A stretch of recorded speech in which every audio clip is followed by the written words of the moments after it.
En el transcurso de la historia, el hombre se ha encontrado frente a nuevos descubrimientos que han convulsionado sus conocimientos. Durante milenios, todos estaban convencidos de que la Tierra era plana, es decir, que al llegar a un punto determinado, los objetos se caían. Además, habría sido totalmente ilógico pensar que se podía seguir caminando cabeza abajo. ¿Quién podría sostener algo tan absurdo como eso? Otra cuestión absurda habría sido pensar que en la Tierra pudiese ser al mismo tiempo de día y de noche. Es decir, que mientras algunos trabajaban bajo el sol, para otros era de noche. Todavía era más absurda la idea de que pudiera existir un punto de la Tierra que, una vez cruzado, hiciera retroceder un día.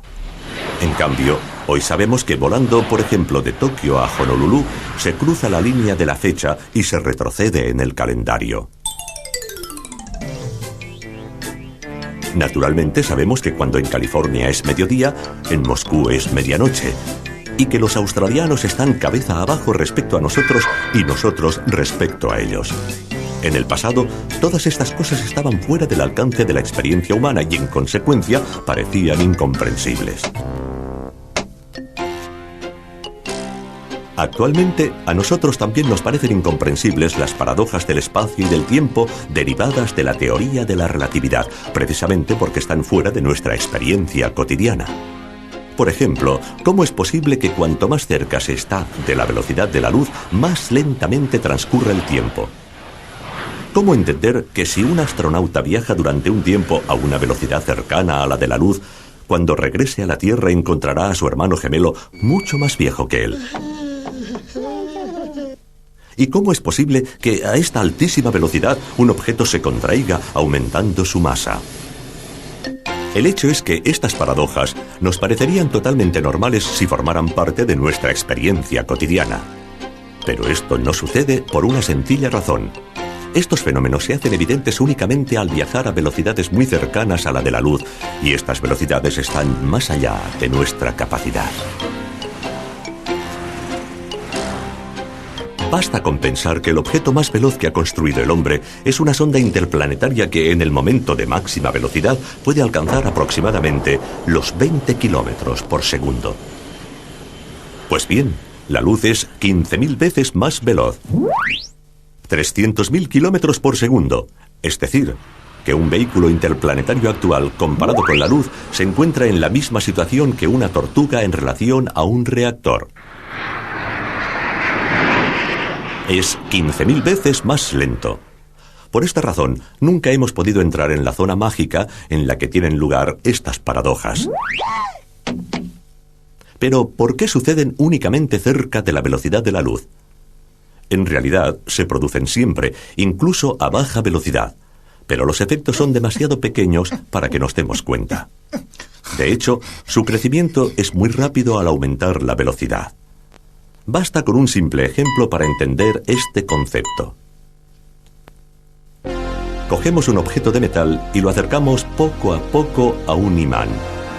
Cuando está a 1 metro, el efecto de atracción no se advierte, aunque en teoría existe ligeramente. Tampoco sucede nada a medio metro, y tampoco a 20 centímetros. Pero a medida que nos acercamos, esta atracción empieza a notarse y aumenta cada vez más. En el último centímetro se hace muy fuerte, y en el último milímetro, fortísima. Finalmente, en la última milésima de milímetro es casi irresistible. Con los efectos de la relatividad sucede algo parecido. Con la velocidad del automóvil estamos aquí, con la del cohete interplanetario aquí, es decir, en un punto en el que, en teoría, el efecto de la relatividad existe pero es inapreciable. Solo disponiendo de astronaves capaces de acercarse a la velocidad de la luz, entraríamos en el terreno de los efectos muy evidentes y bastaría, cada vez, un pequeño acercamiento para multiplicar este efecto y amplificar las consecuencias. De hecho, según una tabla aproximativa, suponiendo que una astronave parta hoy y regrese dentro de 1000 años, viajando a 294.000 kilómetros por segundo, el tiempo relativo a bordo sería de 200 años. Pero sería suficiente con acelerar un poco, es decir, llegar a 299.792 kilómetros por segundo para reducir el tiempo a solo 2 meses. Después, bastaría con acelerar muy poco, solamente 4 centímetros por segundo, para hacer descender el tiempo relativo a bordo a solo 3 días. Partiendo de esta base, podemos llegar a una consideración que normalmente se olvida. Hemos visto que la velocidad de la luz es muy elevada, 300.000 kilómetros por segundo. Pero solo resulta muy elevada si la comparamos con nuestra manera de vivir y de movernos, es decir, si la comparamos con una bicicleta, con un avión e incluso con un cohete. Contemplándola en el panorama general del universo, se trata en realidad de una velocidad bastante modesta. ¿Por qué? Porque es cierto que un fotón de luz emplea menos de 1,5 segundos para ir de la Tierra a la Luna. Pero también es cierto que emplea ya 8 minutos para ir de la Tierra al Sol. Si nosotros pudiéramos estar en el planeta Urano y viéramos viajar los destellos de luz de la Tierra al Sol, nos daríamos cuenta de que esta velocidad no es tan elevada. Veríamos avanzar la luz como un caracol. Si después nos situáramos en una estrella y observáramos los destellos de luz viajando entre la Tierra y la estrella más cercana, veríamos cómo realizan este trayecto en 4 años.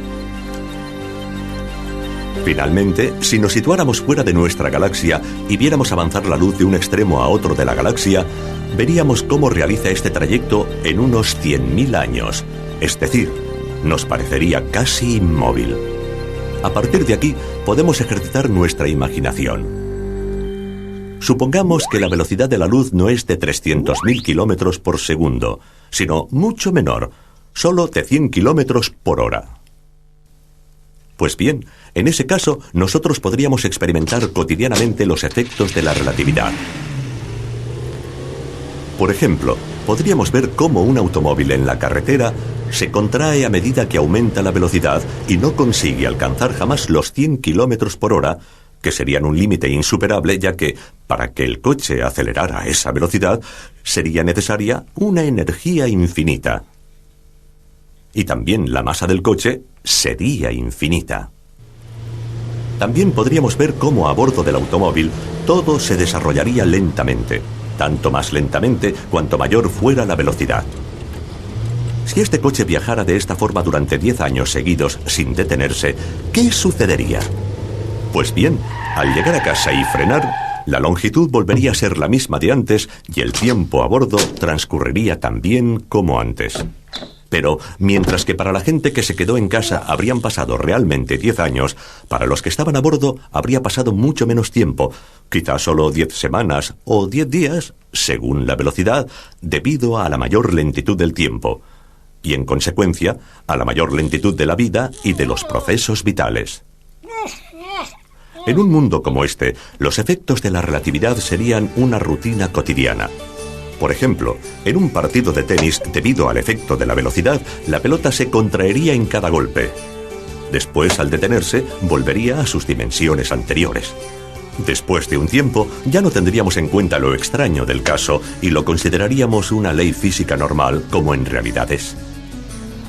Y al subir a un tren que viajara de Turín a Roma, sabríamos perfectamente que, mientras los relojes de las estaciones ferroviarias señalan una duración del viaje de 8 horas, nuestro reloj señalaría quizá solo 1 hora, porque al viajar cerca de la velocidad de la luz, habríamos vivido más lentamente. Y cuando hubiéramos llegado, volveríamos a situar las manecillas correctamente, tal como hacemos al bajar de un avión que ha atravesado distintos usos horarios. En resumen, los efectos de la relatividad ya no nos sorprenderían si viviéramos en esta dimensión que en realidad no podemos experimentar porque la velocidad de la luz es demasiado elevada para nosotros. Naturalmente, permanece un gran interrogante, un enigma que sigue desafiando nuestra mente. ¿Por qué sucede todo esto? ¿Por qué motivo cambian el tiempo y las dimensiones con la velocidad? En cierto sentido, la respuesta es muy sencilla. Siempre ha sido así, aunque nosotros no nos hayamos dado cuenta porque nunca hemos experimentado estas velocidades.